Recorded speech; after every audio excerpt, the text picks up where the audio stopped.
The Spot Track Podcast, talking sports contracts, the salary cap, and business of sports. Hello, everybody. Welcome to the Spot Track Podcast. I'm Kevin Sylvester along with Paul Peck and the founder of SpotTrack.com. Mike Giannetti, presented by Morgan Stanley Global Sports and Entertainment, empowering professional athletes and entertainers with the knowledge they need to make informed decisions about their finances and wealth. Learn more. Visit morganstanley.com/GSE. Morgan Stanley Smith Barney, LLC, member SIPC. Go ahead, Paul. You're about to say something. No, not really. Okay. Not really. Good to be back. Yeah, good to be back. We took a little week off, and that doesn't mean the sports contracts world hasn't been churning away. I guess the only thing I was going to say was, as a preview, looking at Mike's notes for our show today, I'm sort of pleasantly surprised it's an Antonio Brown free zone. Not now. I just assumed that was gonna find its way into our conversation somehow. Right? Well, all right. This is a good starting point. You can't kill crazy. Yeah. Well, yeah, this is fascinating to me. Get what you pay for is what I keep thinking of. I thought last week was a good week to have Drew Rosenhaus on, but I was wrong. Right. Right?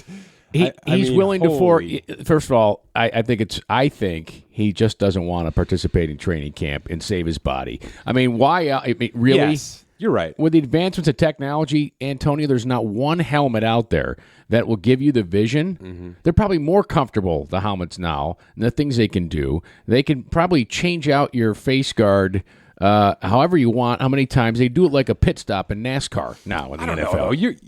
I just think it's I think, not to take words out of your mouth, Mike, I just think that's just an excuse for him being Antonio Brown.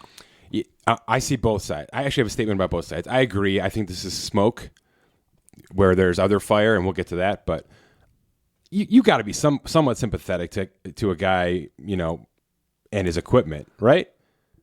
I mean, you're not superstitious about your golf clubs, things like that. You don't have a putter. Yeah, but he's also not. He's also not using persimmon drivers anymore either. Well, no, I'm just saying. All right. I mean, Aaron Rodgers and Tom Brady have a big problem with this helmet too. It's a comfort thing. It's a. Well, listen. Is this not the NFL saying, "Hey, look at what we're doing to protect our players. We've got new advancements in helmets." And the NFLPA, too, is all in part of this, too, Kevin. But listen, haven't they done studies? A helmet's not going to protect you from a concussion. The brain still moves inside your skull. Yeah, but I think the studies have shown that these helmets reduce the risk factor significantly. There's no question that side of it exists. I'm just saying, I have a batting glove that I prefer. You know what I mean? And if I lost that batting glove, I'd be pissed. And if I had to get a new one, I'd hate it for 6 months. I'd hate it. Okay, but here's my argument to that. And you want to talk about golfer. You're the best in the world. You will adjust. If you're really one of the best in the world, you'll figure it out. Well, that's where we slide into Paul's comment of he's trying to avoid all the other minutia going on, which is I think he might have screwed up his career. Have you seen pictures of these feet? Yeah. And have you heard the athletes respond to his picture of the feet? I have not seen the photos of the feet. Who's the sprinter? Justin Gatlin? Yeah, who had the similar problem, Did you see his remarks right? about this? He did this exact same thing. This is where they go in the cryo freeze chamber, right? Yes, and he wasn't prepared. He didn't do the right things to prepare himself for it, and he essentially gave himself frostbite. Right. Gatlin had the same thing. He was out 6 months. He couldn't run for 6 months. People lose toes, appendages from frostbite. Amputation. Yes. Yeah, all those words came up when the picture got posted.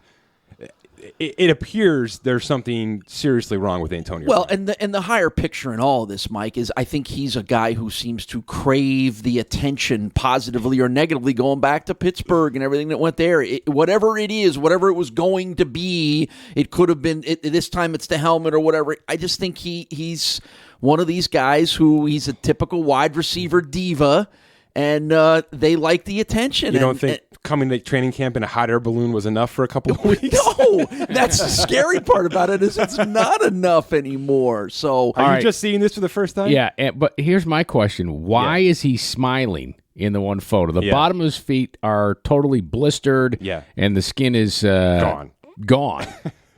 Yeah, just burned off, gone. Seems like it looks a little worse than, the other thing I noticed from this photo, he's got flat feet. Is that a good thing? Thank you, Dr. Sylvester. They look like flat feet. Maybe they don't have the right arch supports for them. No, Boy, that is it looked concerning to me. That And the people and the Yes. athletes' response to it was concerning for me. You know what I mean? Yes. I don't feet in general don't get enough attention when it comes to athletes about how critical it is to their performances. Guys have had their careers end because of turf toe and feet are, let's be honest, it's all about the feet. We spend so much attention on knees and things like that. If your feet are messed up, you're messed up. Why do I just keep thinking about athlete's foot when you're saying it? Yeah. Maybe that's why they call So it that. little gold bond's not going to fix this one. No. Let me we're just, laughing about it, but it sounds Yeah. pretty serious. Let me, but again, okay, you're going into this thing. Do you think he owns one? Is he like LeBron James? He's got one in his backyard. I'm guessing, yeah. I mean, because if you went to a reputable place, wouldn't they wrap your feet? I would imagine they would have taken care of it. I can't Yes. imagine there was any way they would have allowed water to be in there to be able to do this. Right. So, be very interesting to see as we record this on a Tuesday exactly how much of this is included in the Hard Knocks episode that will air tonight. Interesting. Because the word is the Raiders have been very particular about what is being included in the show. So I'll be very interested to see. They can't ignore it. There's just no possible way they can. To what degree will we learn anything or anything that we don't already know through the show? That'll be worthy of your attention should you be a fan of the show later tonight. What is the contract? I was just about to go there. Yeah, Let's take worst case scenario because that's really all I can do. I can say to this. Let's say he's done. Let's say he's got to retire because of this, which is crazy, but let's just say it. Because it's a non-football injury, and we've had a few of these instances locally where the team and the league can fight it. They can fight any guarantees and try to get these voided because this happened outside of the field. He's got 30+ guaranteed on his contract in terms of a $1 million signing bonus. That would be million. And $28 million. $28 million of guaranteed salary, which is guaranteed for injury. So, But not this kind of injury. That's right. Guaranteed for injury, essentially, if it's on the field. So there would be concern that he could lose all $30 million because of this. No, it makes sense. Those things are in the. I mean, teams have to protect themselves for the non. That's why you can't ride motorcycles. Going in a hot air balloon may have seriously may have violated it, right? I mean, Before we don't go cliff diving, squirrel suits, all those things. One thing I regret not asking Drew Rosenhaus, his agent, by the way, is this. I took a look at his contract again. It's been a few months, obviously. I took a look at his contract when this all came up, and it's structured with high base salaries, right? So $14 million and $14.5 million the next 2 seasons, which are guaranteed, and then a $1 million signing bonus, which couldn't be more anti-Pittsburgh Steeler. The Pittsburgh Steelers only guarantee signing bonuses and won't guarantee the base salary. So I'm kicking myself for not asking Drew Rosenhaus if they purposely structured this deal as a slap in the face to the Pittsburgh Steelers, because it's exactly what it is. It's the anti-Pittsburgh Steelers contract. Well, and that goes to my point a little bit of what I've thought about with Antonio Brown, which is in some ways, it's a show. In some ways, what the Raiders trading for a player like this, who's a great player. There's no denying his greatness, but you know what you're getting. Yeah. Buyer beware, and this is what franchises like the Raiders do, and franchises like the Steelers say, take them from us. It's a desperation move. It's a desperation move by a franchise that's looking for an identity in a coach, and John Gruden, who I think has always been willing to take guys on that some teams would walk away from. And I think there's some of this as this drama continues to build with Antonio Brown. It's what franchises that are striving to get to a point will do that others won't. You were shaking your head at me, Kevin. Well, I'm just saying the Raiders could have kept an identity a year ago by not trading the best defensive player in football. Yeah, well, sure, but to the point of a dysfunctional franchise, you trade one of the best guys with no drama in the world away to bring in a guy with super levels of drama, and now you have to deal with it. And guess what? This is what you welcomed into your house. It's a classic example of where the game is right now. Yeah. Right?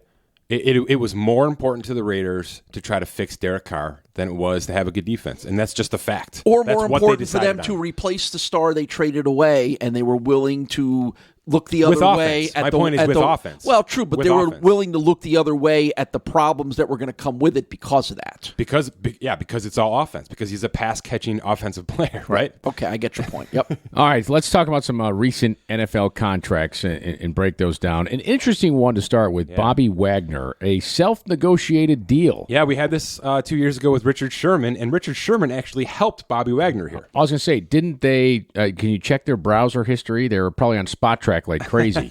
Yeah, I'm sure they used all the evaluations they could get, right, to sort of bring themselves into it. Here's the thing, and we'll get to some of the bullet points with the deal, because I actually think Bobby Wagner did a very nice job here in a lot of cases. But I'm going to start backwards and move up. The reason Bobby Wagner was able to do this is because it was sort of a no-brainer. Do you know what I mean? Sure. Knew where he was, what he brings to the table. When you're that level of a player, when you're a tier 1 player in your position, which he is, even if he was pushing 30 years old, there was really no room for maneuvering here.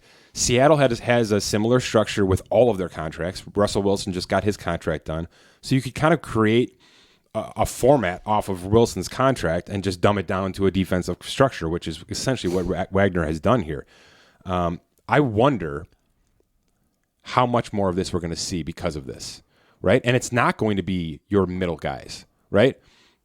TJ Yeldon's not going to do his own contract because he needs somebody to go out there and push the envelope with teams and get an extra $1 million. Sure. He needs to squeeze an extra $1 million where he can. And he needs the leverage of being a great player to make the team be willing to give him what he wants, right? But he needs someone to, work out some extras because, he needs magic. Yeah, well, no, but he needs it more, so he needs somebody advocating for him and to squeeze out as much as he can because, hey, anybody, and I think I've mentioned this on the show before, if you've ever negotiated your own contract, you cannot emotionally detach yourself from doing so. No, that's right. Watch a game show. Watch that Howie Mandel show. What is it called there?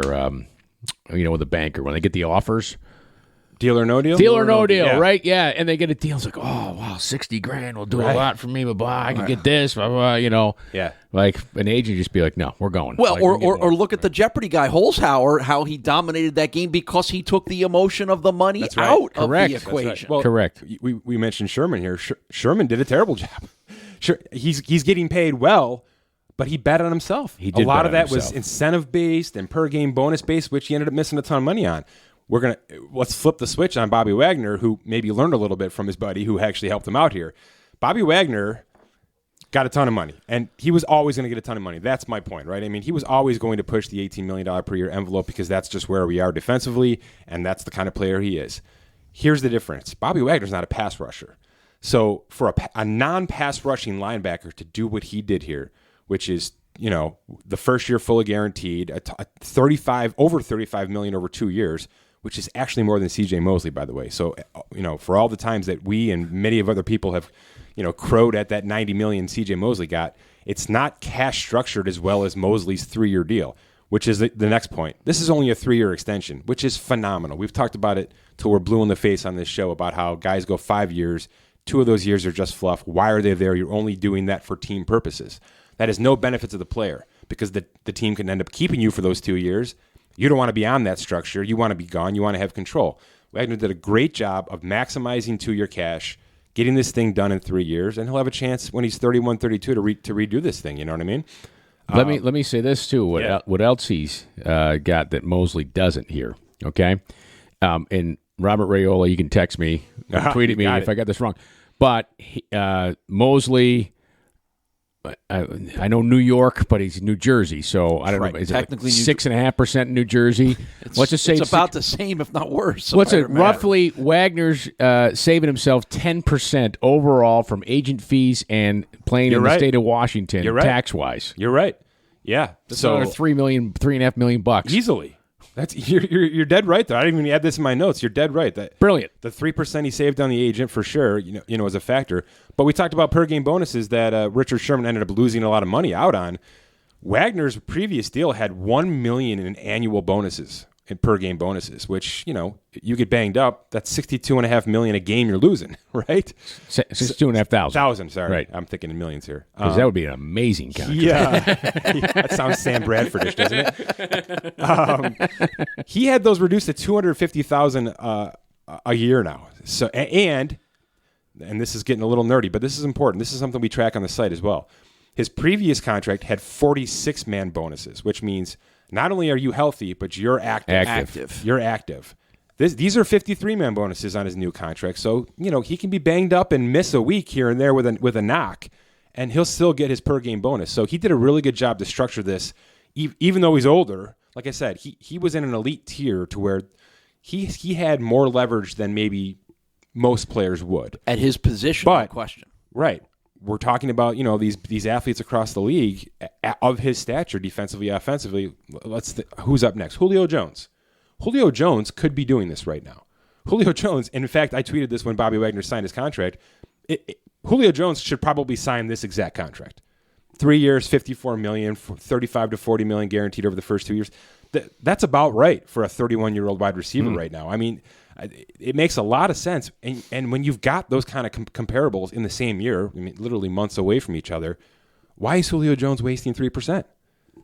I'm all for agents doing their job. Sure. But in certain instances like this, when it sort of writes itself, I think it makes a lot of sense. Some guys just don't want to deal with it. They say, hey, you go take care of that. And here's the other thing agents do. 3%. No, I understand that. $54 million. But here's the other thing agents do accomplish for these players is they get them outside money, right? They give them the incremental dollars, sponsorship dollars, appearance fees, all those things. So So if this is going to ever become a trend, how do players understand the nuances and the parameters that you've just laid out that Bobby Wagner was able to take advantage? Because that's really the difference here. That's what you're getting from the agents is they understand the marketplace, they understand where the leverage, the comparables, all that other stuff. Well, they can get the comparables from SpotTrack, right? Sure. I tweet everything I'm talking about. I tweet when contracts come up, and I do that for an education thing. I like to compare and rank and things like that, but I'm also trying to say, the cash flow thing, all the different elements and attributes of a contract that are important to the negotiation process. We not only put them on the site in bullets below the contract, but I try to speak to it on Twitter as much as possible and on radio shows as well. So I think there's an education and that players are getting either internally or from sites like ours that it's just, like I said, when it's a slam dunk like this, it's almost silly not to do it yourself. Here's a guess, Paul. And this is for, the top tier agents, the Drew Rosehouse in the world, right? They're going to get what they get, right? Because they're established. But I think for lack of a better term right now, rank and file agents, right? It's going to be like real estate agents. What have we seen across the board in real estate? It used to be 3% you paid per agent. Now it's like 2.5%. It might. And in some cases you can negotiate that down to 2%.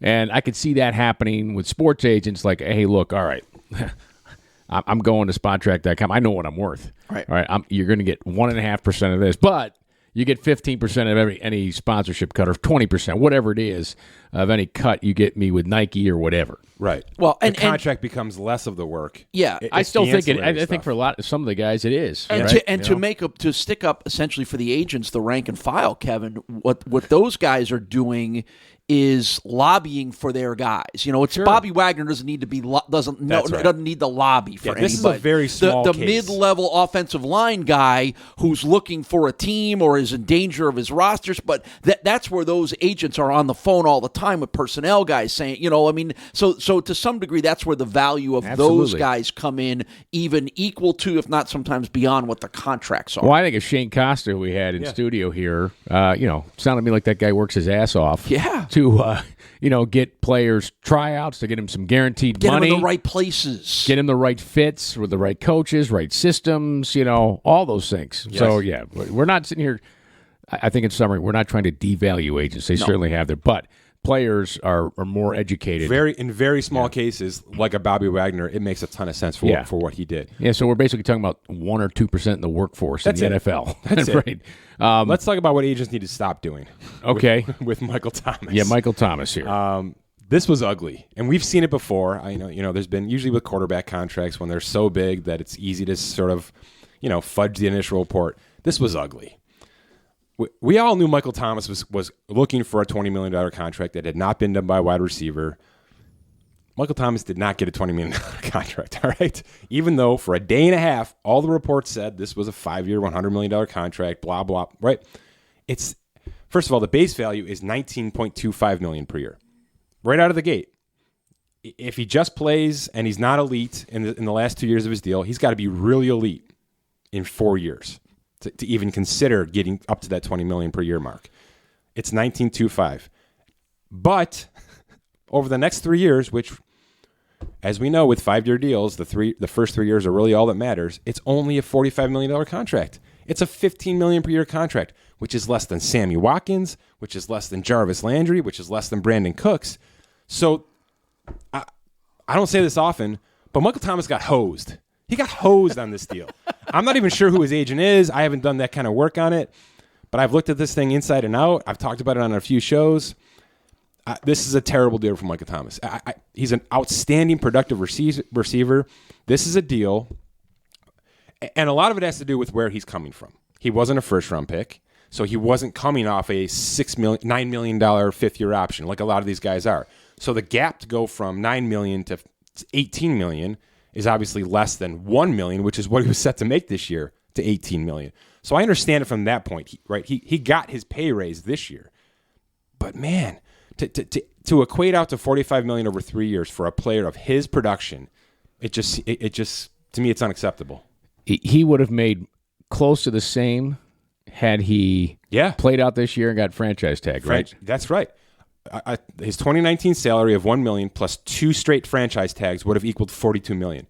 So he only added $3 million to his services here over the next 3 years. This is an old school, standard structure, backloaded contract. That's what this is. This is an old school contract. And I think one of the interesting parts of that is the point that you made, which is basically his future is tied to where Drew Brees is. And I just wonder if that factored into this. I don't think you can deny that it does, because everything will change in New Orleans when Drew Brees decides to no longer play. All right, but so if you're Michael Thomas, you want more up front then. No, you want the franchise tag. Right. Well, Give me it. Right. I'm not signing anything long term until I know who your quarterback is. You need me more now because you need to keep 41-year-old guy going. Not even that. I don't want to do anything long term until I see who my quarterback's going to be. Right. It's player centric. I'm going to get the same money anyway. So why would I sign a 5-year contract when Taysom Hill might be my quarterback? Right. So, but the argument on New Orleans side is, well, yeah, you are who you are because you have Drew Brees. You got a Hall of Famer throwing you the football. Totally true as well. Right? Yeah. I mean, that's the other side of this. I don't think I signed the contract. I think it's that bad of a contract. For all the reasons we just said, you're better off. You are almost better off just getting franchise tagged. Yeah. I'm telling the argument from the Saints side. I think I'm with you on this. Yeah. Michael Thomas is great anywhere, I think. I agree. mean, the guy is, and he just catches everything. Point. You know, he's got suction cups on his hands. He doesn't drop the ball. So that's an important point, though, because this is a tradable contract. So if Drew Brees does retire after this year, which I think is pretty possible. Sure. Oh, by the way, leaving behind $20 million of dead cap to the Saints next year. So good luck there. Wow. Yeah. The signing bonus comes off the contract when he's traded, and then it becomes a really nice contract for somebody. So I do think he's great wherever he is, and I wonder if he's not long for the Saints here. Let's talk about Kevin Byard. Oh my God! This story involves Mike camping, so right? And I saw your wife's Facebook post about how you camp. Yeah, we get a nice air-conditioned cabin, and I stream Mets games off my computer. Drinking snobby craft beer, which I was doing at the time that this contract got announced. Kevin Byard's contract with the Tennessee Titans. Wait, which craft beer were you drinking? Excuse me, a local one, Southern Tier Brewery. Yeah. Okay. All right. They have a new, like, Michelob Ultra type IPA. Yeah, the swipe right. Yes. Yeah, which is hysterical. Swipe light.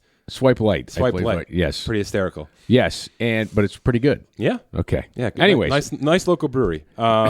5 years, $70.5 million. So that's what pops up on my phone as I'm streaming the game when I'm glamping, right? Which is what I was doing.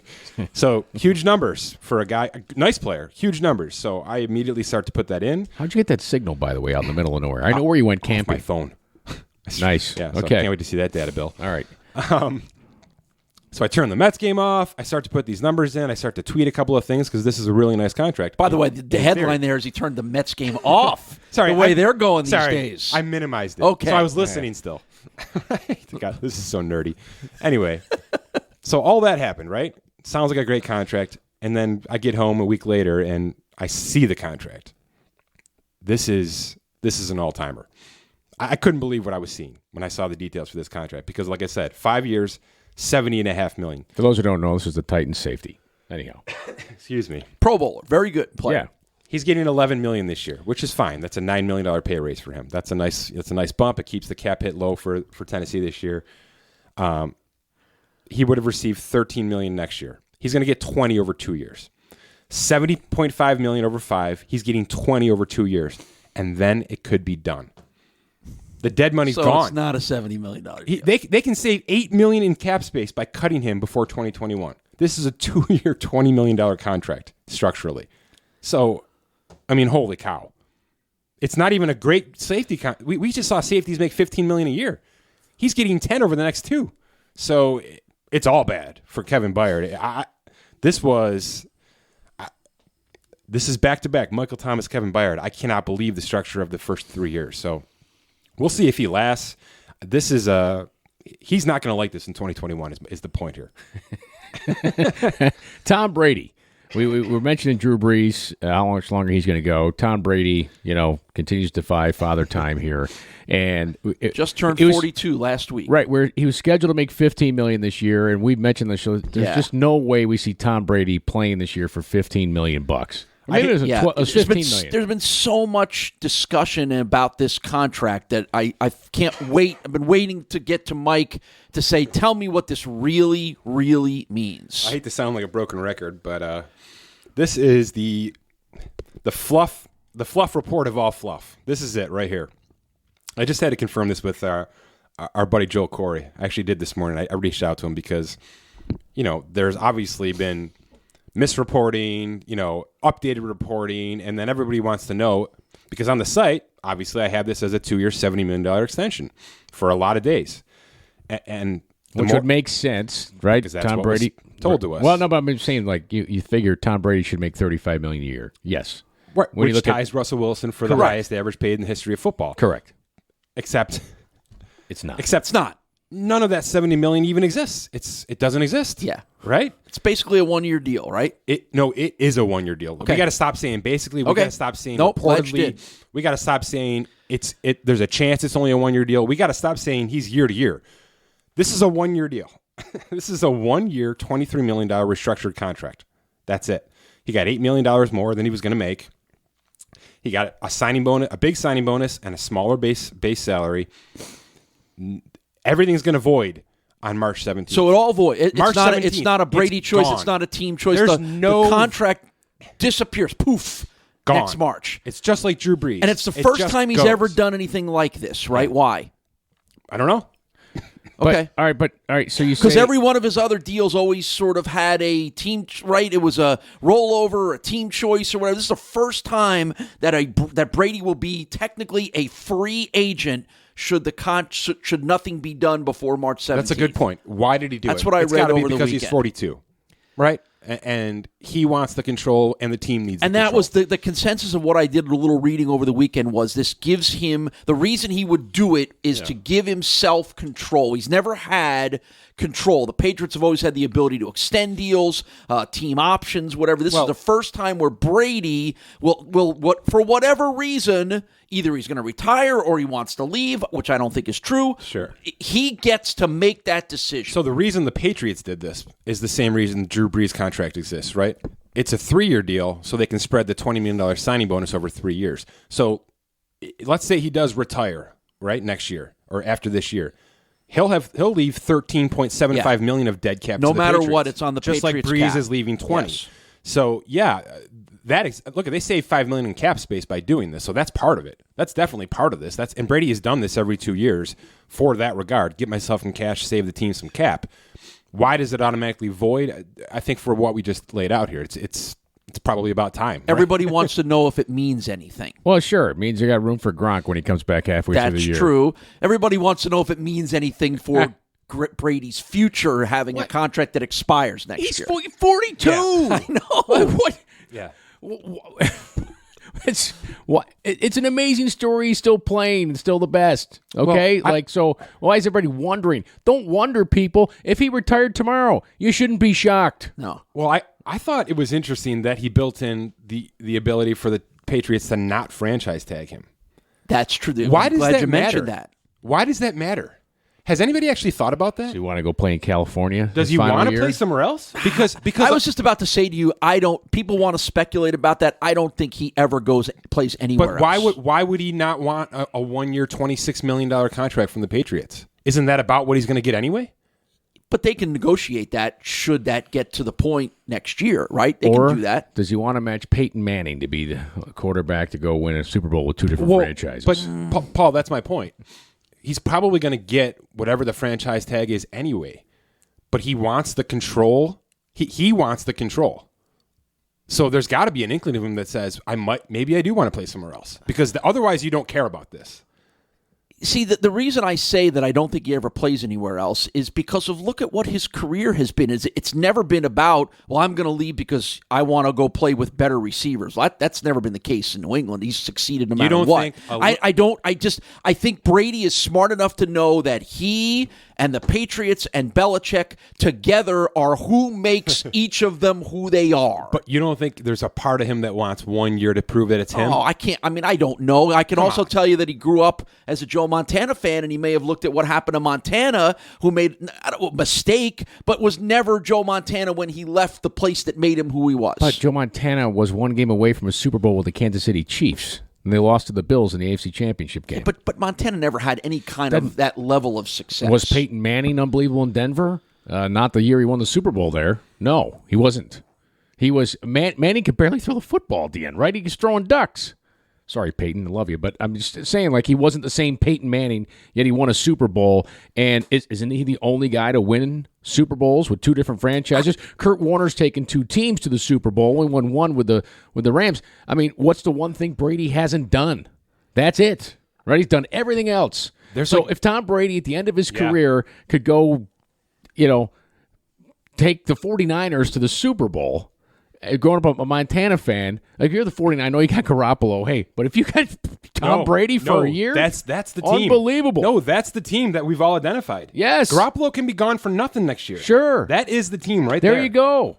What a story. I mean, what a story. Everything you're saying has merit. We're all trying to get in Tom Brady's head. I just don't see it happening. I just think the history there, because, I hear people saying, they're not giving him anybody to throw to. When are they ever giving him anybody to throw to? Randy Moss? Once. He makes the guys be the ones to throw to. So I just don't understand why the motivation would be for him to go somewhere else. I just think he's done everything. He wants the freedom to decide. Yes, I agree with you. I don't think he's going anywhere, really. I just wonder why he had to do that. Why did he have to negate the franchise tag? Because he can. Yeah, that's because right. Control thing. That's like Mike. LeBron James it's a thing, control right? thing. You got to do as much as you can do to keep player control. I think it's a control thing. It's like, I want to decide, not you. Whatever it is that I want to do. All right. I just want to mention, Mike used the word nerds a few times here. Yeah. Fantasy football nerds. Ooh, it's time. It is time. We're going to talk about it too. Dynasty owner. Listen, you can get the lifetime discount. You register right now through their Indiegogo campaign. We've told you about this for a few weeks. We're going to tell you about it one more time right now. DynastyOwner.com. You get to select a level of support: $250, $500, $1,000, $5,000. Go into the mattress, get your first communion money out there, your bar mitzvah money. You've got it. All right, put it in here. DynastyOwner.com. You lock in a Dynasty team for life, plus additional gifts such as hats, shirts, Yeti mugs. I left one in my golf bag, by the way, from a tournament. You're just coming from a golf tournament in northern New Jersey where going to the mattresses means something completely different. That's true. By the way, don't leave your Yeti mug in your golf bag. Just saying. Okay, game tickets. You can also, how about a one-week trip to Private Villa in Mexico? The prizes vary based upon your selected level of support. So gear up for the upcoming football season. It's the first Dynasty Salary Cap fantasy sports game where you play the game week to week but use actual contracts and salaries. You got the power of coach, general manager, heck, even the power of Tom Brady. Visit DynastyOwner.com, register your team, lock in those great prizes, and you keep up with all the latest of the Dynasty Owner podcast wherever you subscribe. All right.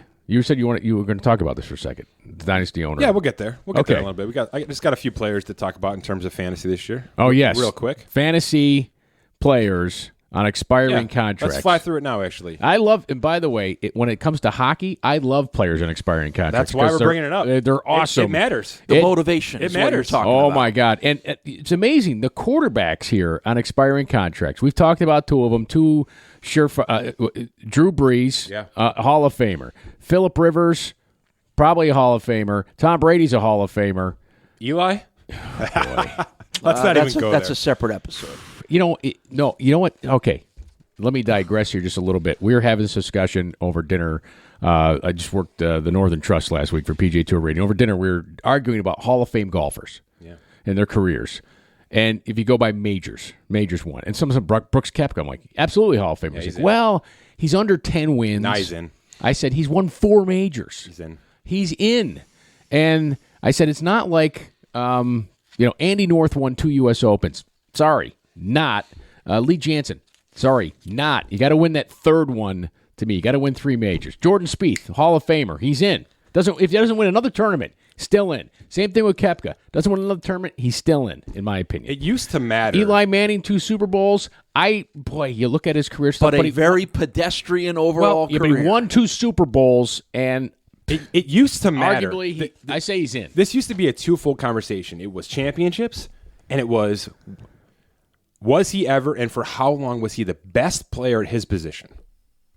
That used to be the conversation. That used to be the conversation, correct. Because you can't have that conversation with Eli. Nope. I don't think No. there was any point in his career where he was the best quarterback in football. I agree. Right? Because of his brother. Probably not even top. Probably not even top 5, and maybe top 8 at any given So year. if that's still part of the conversation, then Eli's out.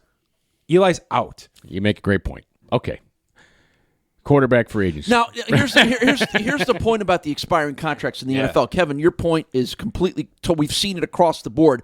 Is it harder to do and less relevant in football in a team setting? Because Jameis Winston may say, I am going out and getting my money this year. I'm going to play the best I've ever played, and throws the greatest passes he's ever thrown, and they don't get caught because they don't have a good line and not good receivers. And is it going to matter? Or is it I'm trying not to get hurt?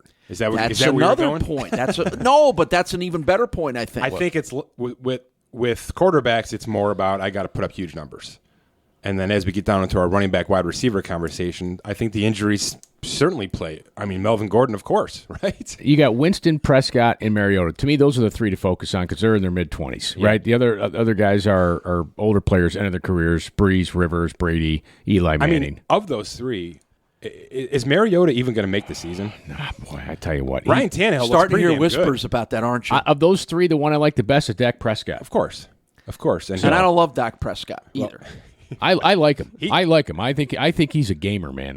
I like Dak Prescott. Should we clarify yesterday, by the way, with Dak Prescott? Yeah, that was I thought I did it on Twitter, misinformation but of the world, huh? Dak Prescott reportedly wants $40 million a year. Have you heard this one yet? Yeah, he turned down $30 million for 40. I'm like, that sounds fishy. It's fishy. And then the report started to come out that it was all untrue. Well, I'll read my tweet verbatim.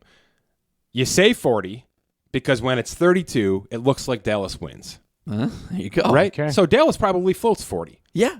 Right? Dak's asking for 40. And then when they sign him for 32, even though he's worth 28, right. I'm going to tell you right now, he's not worth 30. But when he signs for 32, which will probably be 28 over the first 3 years, based on everything we've seen, that's what Wentz's deal is. Is he better than Carson Wentz?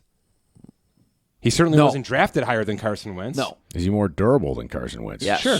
Okay, Sure. so maybe he's worth more. I think he's worth the same because of that. Sure. Because of They that. even themselves out. I think that's right. So 32 is about right. But when you say 40 and it's 32, it looks like Dallas wins. And Jerry Jones needs to win. Right? It's like going to buy pants now. They're a little more flex, If they say 36, but they're really a 38, you both win. Everybody wins. This wouldn't have been.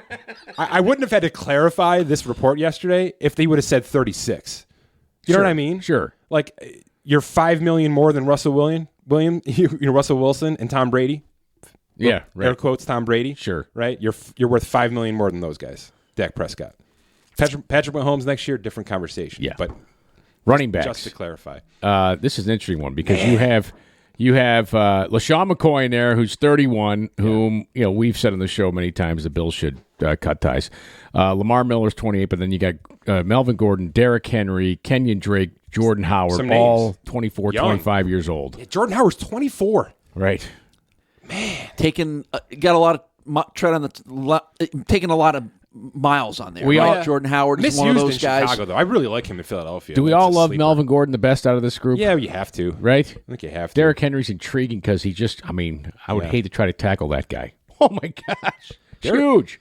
He might be one of the best running backs in football this year. Yeah. I think he actually figured it out.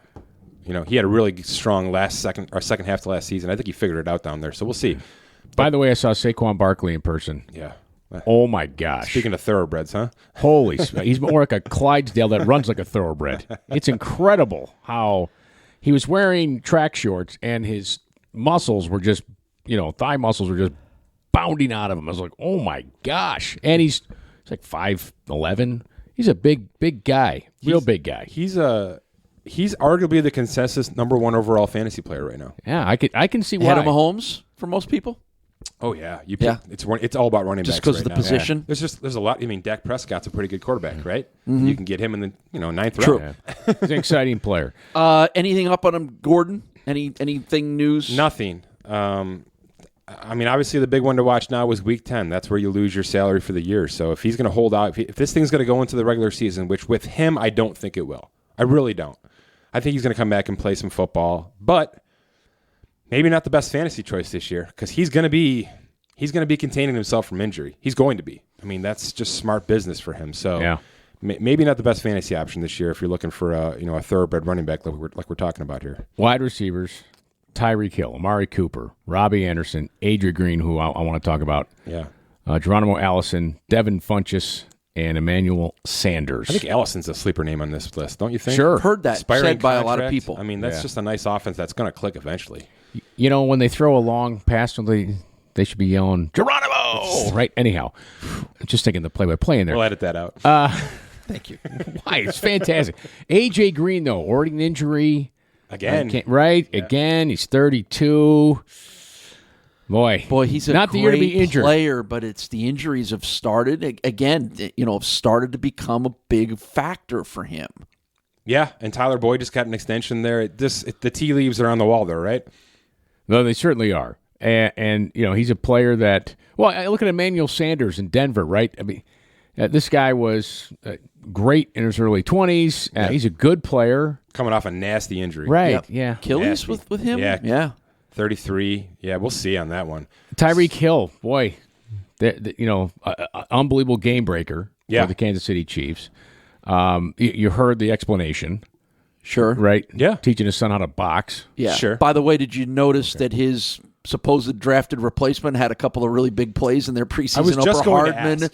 from Georgia? Now, how does that impact Tyreek Hill's From a fantasy leverage? standpoint, it's going to impact him. From a fantasy standpoint, How about from a contract leverage standpoint? no, it shouldn't. Okay. Because I think everybody understands that Sammy Watkins' numbers coming off the books next year, right? So that's the replacement that Tyreek Hill can be. I mean, that's $16 million plus right there. So I do think Hill will be the veteran receiver on that team. Conley's already gone, so they're going to need somebody, and they're going to need to pay somebody at that point. Even though, we are 10 months away from Patrick Mahomes' time. Yes, and that is going to be some kind of time. I think Mahomes $40 million. Fantastic. Yeah. Just a great player. And I think we'll see it again this year, whomever he throws a football to. Mm-hmm. Devin Funchess, by the way. Looks good, doesn't he, in that offense? Yes, he does. Looks good. Got the quarterback. Buyer beware with Funchess and T.Y. Hilton, though, because if Andrew Luck is not healthy, correct. Jacoby Brissett and Andrew Luck. As I was just going to say. Breaking news. I was going to say, if Luck can play, I love Devin Funchess as a fantasy pickup receiver, like one of the, Doesn't it seem like this is another iteration of Andrew Luck's injury being worse than they're just not talking about it? Yep. Yeah. Right? This is just dragging on, and now we're into August 13th. It just seems like this is going to be a thing. And tell me that everybody's mind doesn't drift to Kevin Durant when you hear that he's struggling with a calf injury. They made the connection. Yeah. They brought it up. By the way, do we see Durant said this wasn't on the Warriors? I had already targeted Game 5. Crazy. Coming back, blah, blah, blah, blah. How about another really intriguing guy as we shift positions? I think Hunter Henry is a guy that people have forgotten about because he missed almost all of last year. And particularly if Melvin Gordon isn't there and they're not a red zone running team, Hunter Henry could be monstrous this year with Phillip Rivers. Yeah, no Antonio Gates. And we're right. Remember the Gates the Gates Rivers connection. Yeah, there's no question that he's an all-in buy tight end right now. Even with the injury history, he's the 6th ranked tight end and consensusly in fantasy right now. He's 25 years old and he's on an expiring contract. What else do you want? I mean, he should be a murderer out there. He should have huge numbers. Eric Ebron with Indianapolis again. Counts on the luck thing. A guy that I started a lot last year and was disappointed with. See, I'm not sure on that point, Kevin. I wonder if a Jacoby Brissett run offense needs a tight end more. Well, they all need him. I'm saying a lesser skilled quarterback would be rely wanting on the tight end more. Yeah. Didn't rely on the tight end more. Much to my fantasy disappointment last year was the Atlanta Falcons and Austin Hooper. This kid's going to break out. He didn't break out last year. I can tell you that. He's going to break out. All the signs are pointing towards it. He's certainly a name to watch right there. That offense can't be as bad as it was last year.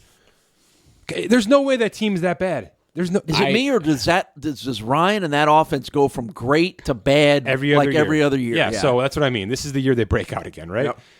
Jack Doyle, also Indianapolis, which might be a reason to stay away from Ebron because they've got 2 tight ends there. Yeah. With A.J. Green injury, Tyler Eifert looks really good. But he always struggles to stay healthy. I know, but I'm just saying, Cincinnati's banged up.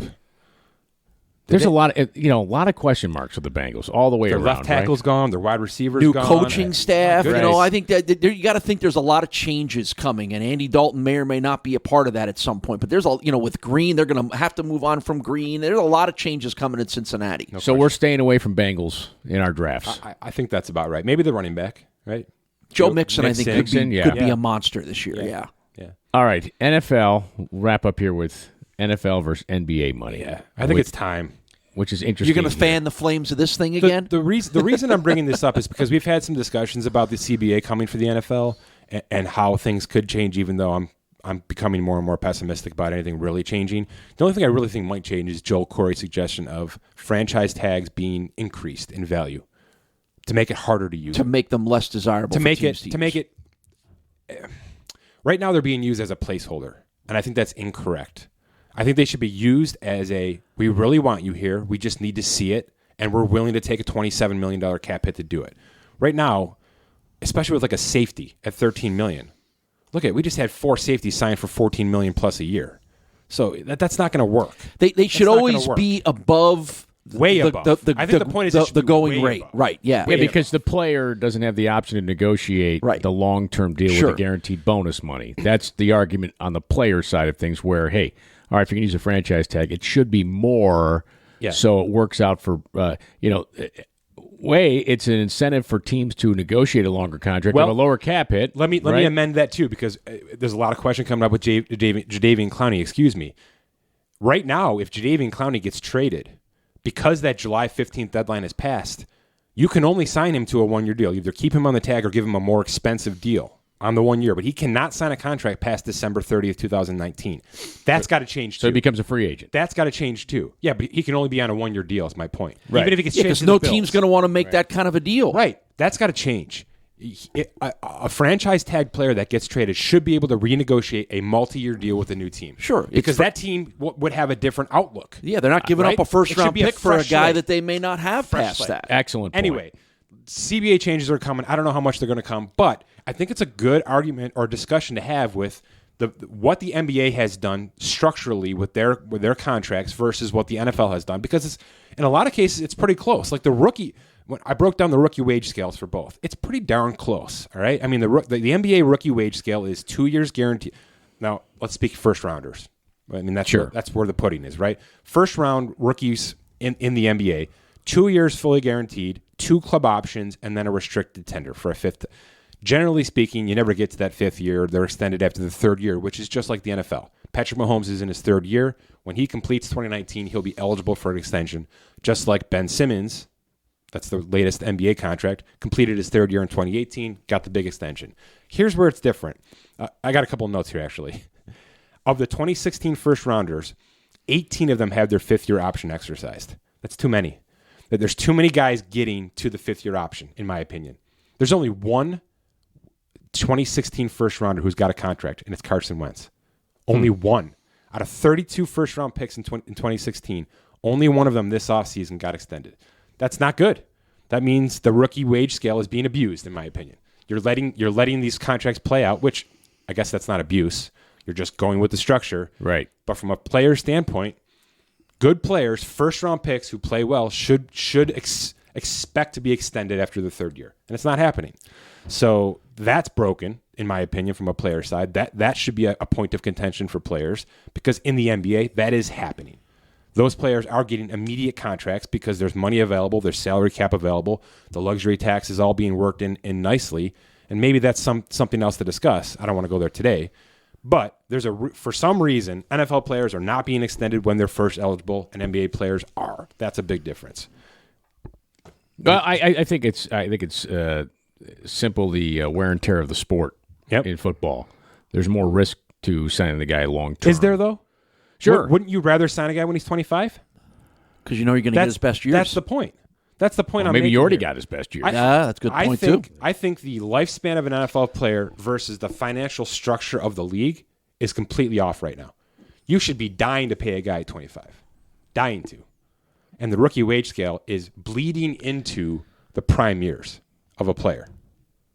Some players. No, I mean, Mahomes' prime year is 20. Right. I don't disagree with what You're almost saying there. it should be like 3 years. Like the rookie deal should be 3 years for NFL players because that gets you to about 24, 25-ish when now you are going to be at your peak performance and earning ages that you should be compensated for. But yeah, that'd be interesting to see. I wonder if it would further squeeze out the 31, 32-year-old veteran because they got to pay the younger players even more because in order to compensate for paying the younger players more early, they can't hang on to those guys. They got to draft other players, and therefore your sixth, seventh round picks and your free agents, you have more street free agents playing for you because affordability. And that transitions into your other point, Mike, because we talk so much about positions, running back ages, as Kevin pointed out.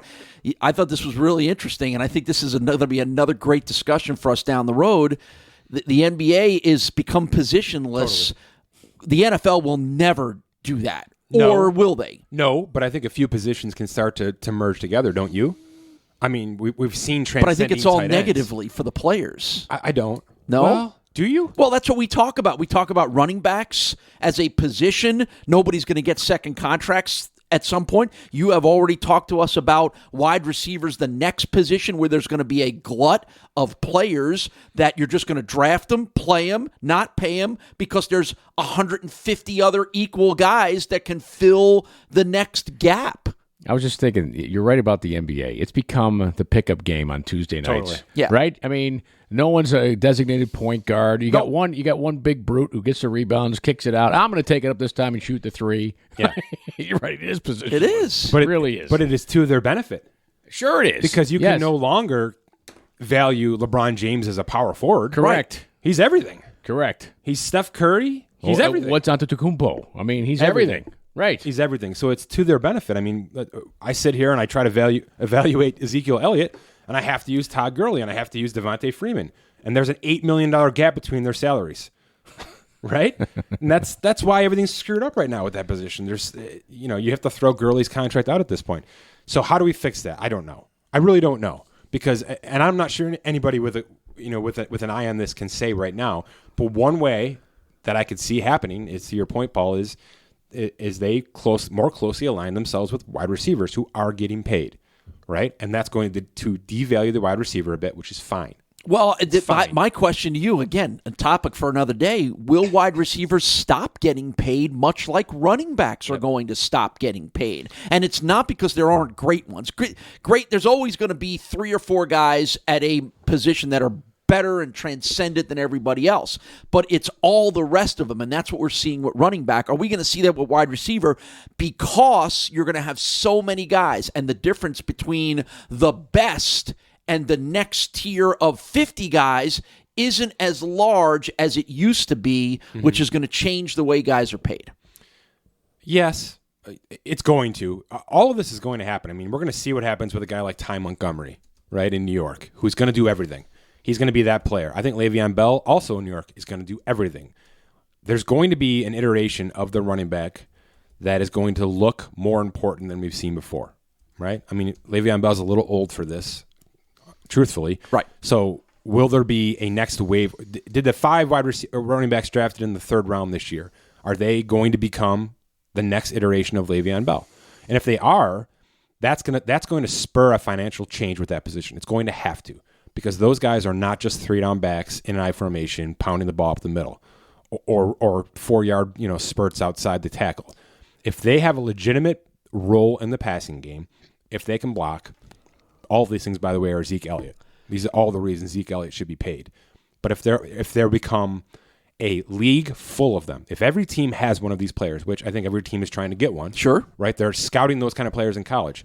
If that wave comes in, and I think maybe we just saw it this year, if we get to that point where those guys have to get paid and they're all together, we might have that rebirth. Well, and you bring up 2 interesting points. They should be paid more because of their increased versatility, right. But if there's plenty of them, supply and demand means they might not get paid as much. And that's ultimately what we're talking about as a running back discussion that we've had numerous times here, and that I think we're going to have with wide receivers. Again, they're better than they used to be. They do more things, so thus you would think, well, then they deserve more money.